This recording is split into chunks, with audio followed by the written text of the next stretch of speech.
Hey guys, welcome back to the Fool Show. Of course, I am Foolish Phil. Just wanted to give you a few of my thoughts after Michigan's 27-14 victory over Iowa. First off, anytime you go to Iowa and you get the win, boom, huge, mad props. And I like how the Fox broadcast, Joe Klatt and Gus Johnson, brought up how Michigan had a similar game to this last year where they went to Wisconsin and won at Wisconsin for the first time in a very long time. Obviously, Michigan doesn't play Iowa all the time, but again, they go to Iowa and they get the win. Just huge there, right? Just great, gutty effort. And Michigan really held Iowa in check for most of the game. 3/4 of the game, close, like halfway through the third quarter. And I know the stats aren't quite all there, but Michigan held Iowa scoreless through almost till the first play of the fourth quarter. And the defense just did enough. And they took advantage of Iowa's ineffectiveness enough. And going forward, I don't know if that's going to be enough to beat better teams, but today it worked. And I just got to say that the Michigan offense did what they needed to do. J.J. McCarthy did a lot of the short passes. Sadly, he missed Roman Wilson for the wide open touchdown again, just off the fingertips. Like, when is he going to hit that throw? When? I hope soon. Then Michigan can get to its full potential passing. Their offense will come to full fruition. But we're waiting for that, JJ. Hopefully he'll get it next week. What can I say? The running game did excellent. Outside of the sacks, I think they had 188 yards from the running backs and wide receivers. So that's just really good. Obviously, Iowa's, I think, the number one rush defense, at least in the top 3 or 4. If not, I think they were number 1 in scoring. And so Michigan was able to run the ball on them, especially up the middle. Michigan, I think, when they got up 20-0, changed their mindset. Instead of going off and doing their normal game plan, they decided to just let's just run the clock because we think we can just run out the clock. And all of a sudden, they didn't do their normal offense. Or Iowa just really geared up and said, our only chance is to run blitz and stop the run. Case in point, Michigan had that 3rd and 1. It was 20-7, had that 3rd and 1. And they decide we're going to run into this completely stacked box. True, Michigan had gotten 3rd down conversions and earlier in the game, several of them actually, on 3rd and 1s. Okay? But I hated the formation. Why are you going everyone tight? Have 4 wide receivers, and that's going to empty the box out a little bit more. Also, I know Corum's running great, but why can't you slip a tight end out of there on a play action and he would be wide open? You know why I know that would work? It works all the time against Michigan.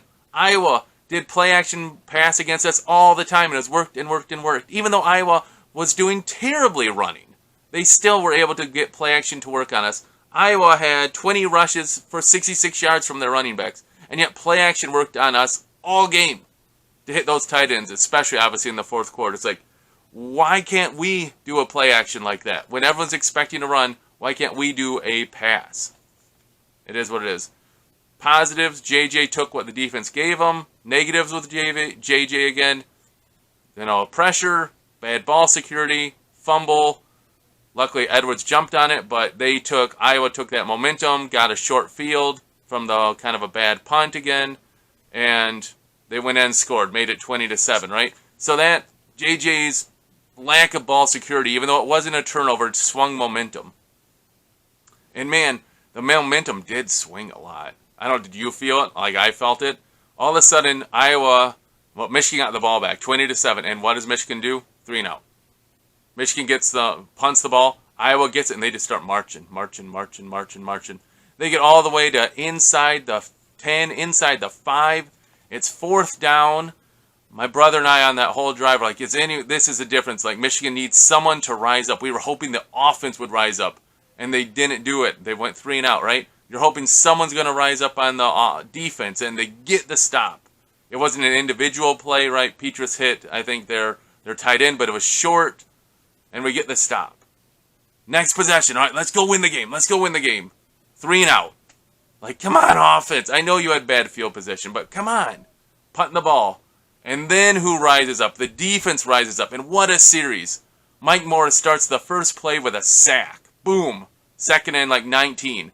Next play, pressure, Morris. Pressure, bad throw.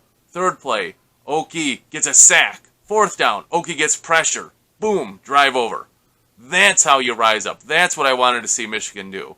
I would hope the offense would do that, but the defense rose and did it today. So I know the stats don't look that great for Michigan against the Iowa offense. They get that token touchdown at the end, 8 seconds to go. They added 60 yards of passing there. It is what it is.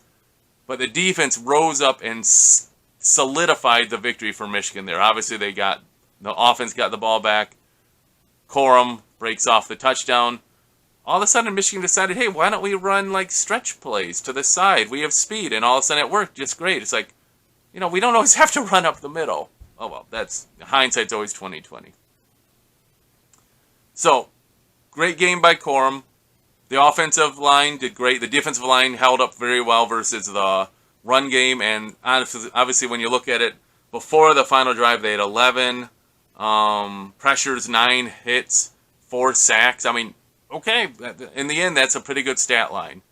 And holding your team to really 7 points when the game before the game was over is pretty good. Maybe I'm always a perfectionist. Maybe I'm always looking for Michigan to be the best they can be. It wasn't there today. But they played well, and they got the win, and that's what mattered. So, on to Indiana. Great game. So, what do you guys take away from this? JJ, nothing terrible stat-wise, 155 yards, 1 touchdown. That move, though, to avoid the linebacker, get away from him, roll out, and hit Edwards for that huge touchdown. Made it 20-0. Just a staggering play. That's what the mobile quarterback gives you. He doesn't have to run all the time, but just move in the pocket. It's so huge. And he made that play. So, what can you expect? But great. I mean, that was just great overall. JJ super happy with the effort. First road game at Kinnink and gets the win. So it is what it is. So happy for this team. So happy that they got this W. Again, what do you guys take away from this game? Building block, I think this can be like the Wisconsin game, where all of a sudden the defense starts figuring things out. The defense starts believing a little bit more, right? They held against Maryland with the pick by Motman, I think, and then they get the 2 sack series here. So I think they are building. I hope they're building. So let me know what you guys think. As always, thanks for watching, and until I see you guys next time after the Indiana game, as always, go Blue!